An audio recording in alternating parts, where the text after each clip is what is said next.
खबर सामने आ रही है पश्चिम बंगाल से, जहां रामपुर हाट की घटना के बाद पश्चिम बंगाल में अवैध हथियारों के खिलाफ एक बड़ा अभियान शुरू हो चुका है। अगले 10 दिनों तक पश्चिम बंगाल में ये विशेष अभियान चलाया जाएगा। इसी कड़ी में जांच दल को रामपुर हाट में भारी मात्रा में देसी बम मिले हैं। देसी बम से भरी हुई 6 बाल्टियां मिली हैं। रामपुर हाट के आसपास की ये पूरी तस्वीरें हैं जो एक एक करके सामने आ रही हैं। यहां पर जांच दल छापेमारी कर रहा था। उसी छापेमारी के दौरान देसी बम की 6 बाल्टियां भरी हुई मिली हैं। ये उनकी तस्वीरें भी आपको दिखा रहे हैं। बाल्टी में किस तरीके से देसी बम छुपा के रखे गए थे, ये उसी ही की तस्वीरें हैं। ये पश्चिम बंगाल के रामपुर हाट के पास की तस्वीरें हैं।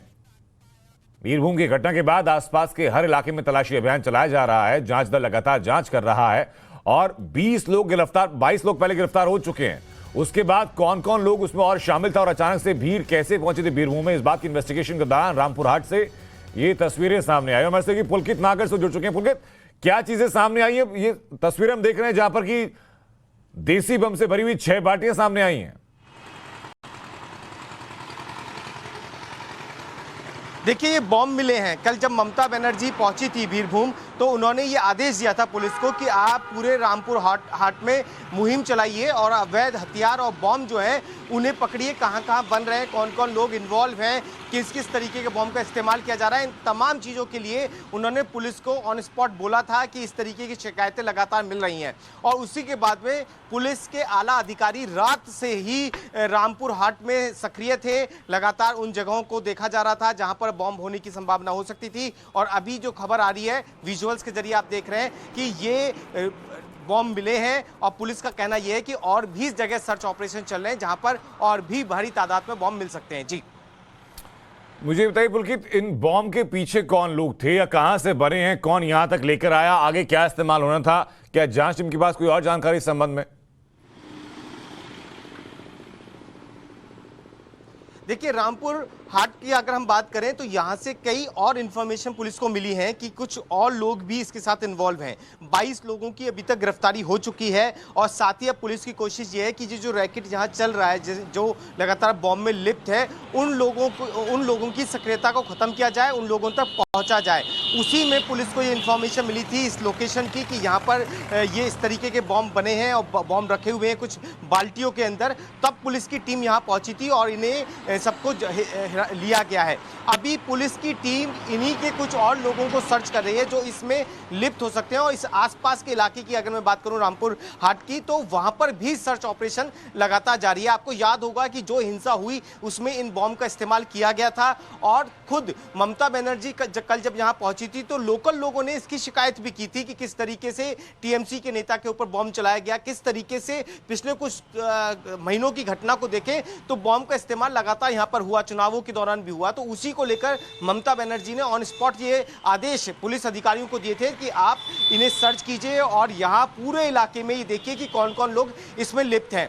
अभी तक पुलिस का ये मानना है कि रामपुर हाट में और भी ऐसी जगह है जहां पर इस तरीके के बॉम्ब उन्हें बरामद हो सकते हैं। लेकिन ये बहुत ही दुखद, हैरान और आश्चर्यजनक तस्वीरें हैं यहाँ की। मैं खुद यहाँ 2-3 दिन से हूँ। ये लगातार मुझे बोला जाता है यहाँ के लोकल लोग और लोकल रिपोर्टर्स, लोकल पुलिस अधिकारी कि आप सतर्क रहिएगा, क्योंकि यहाँ का माहौल इस तरीके का रहता है कि अगर उन्हें कोई पसंद नहीं आ रही है तो वो बॉम्ब का इस्तेमाल करते हैं। तो ये बहुत हैरान करने वाला है पश्चिम बंगाल में कि किस तरीके से लगातार देसी बॉम्ब का इस्तेमाल यहाँ पर हो रहा है। पुलिस सक्रिय हुई है। पुलकित, मैं वापस लौट रहा हूं। इसी बीच एक बड़ी खबर सामने आ रही है जहां बीरभूम हिंसा की जांच के लिए सीबीआई को निर्देशित कर दिया गया है। अब सीबीआई को तमाम दस्तावेज भी सौंपे जाएंगे। सरकार की तरफ से कहा गया कि हाईकोर्ट की तरफ से कहा गया कि आरोपियों को सीबीआई के हवाला किया जाए। हाईकोर्ट ने ममता सरकार को आदेश दिए हैं। 7 अप्रैल को कलकत्ता हाईकोर्ट में इस मामले में अगली सुनवाई होनी। इस मामले में अभी की सुनवाई के दौरान सीबीआई जांच की सिफारिश कर दी गई और ममता सरकार को निर्देशित कर दिया गया है कि इस मामले में जो भी सबूत हैं, जो अभी तक फाइंडिंग्स हैं, अभी तक की जो इन्वेस्टिगेशन है और जो आरोपी हैं, उन सभी को सीबीआई के हवाले कर दिया जाए। लेकिन पुलकित, क्या इसमें कोई टाइम भी, समय भी निर्धारित किया गया कितने वक्त के अंदर ये प्रक्रिया पूरी करनी होगी, पूरी चीजें हैंडओवर करनी सीबीआई को?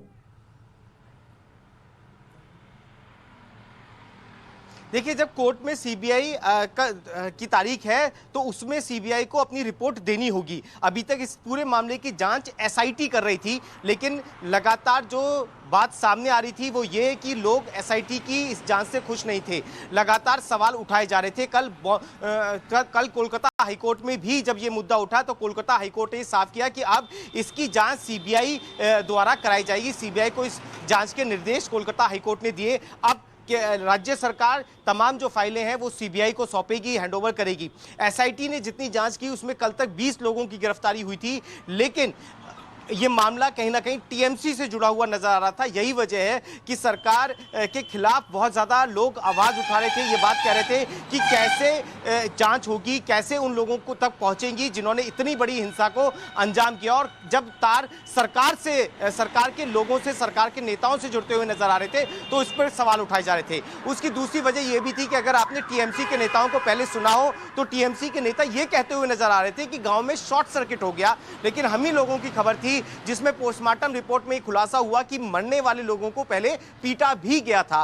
अब सरकार पर सवाल उठने के बाद कोलकाता हाईकोर्ट ने साफ किया कि अब इसकी जांच सीबीआई को हैंडओवर करनी होगी और अब राज्य सरकार सीबीआई को हैंडओवर ये जांच करेगा। एसआईटी की जांच को लेकर बहुत सारे सवाल के बीच में 20 लोगों की गिरफ्तारी हुई थी और गांव के अंदर एक अलग माहौल था। लेकिन जब कोलकाता हाईकोर्ट ने साफ किया उसके बाद में उस इलाके में सीसीटीवी कैमरे भी लगाए। कल देर रात तक सीसीटीवी कैमरे वहां लगाए गए क्योंकि लोगों में असुरक्षा का भाव है। कल मुख्यमंत्री वहां पर पहुंची थी, लेकिन उसके बावजूद भी गांव के लोग वहां पर नहीं थे। गांव के लोग ताला मारकर अपने घर से जा चुके थे।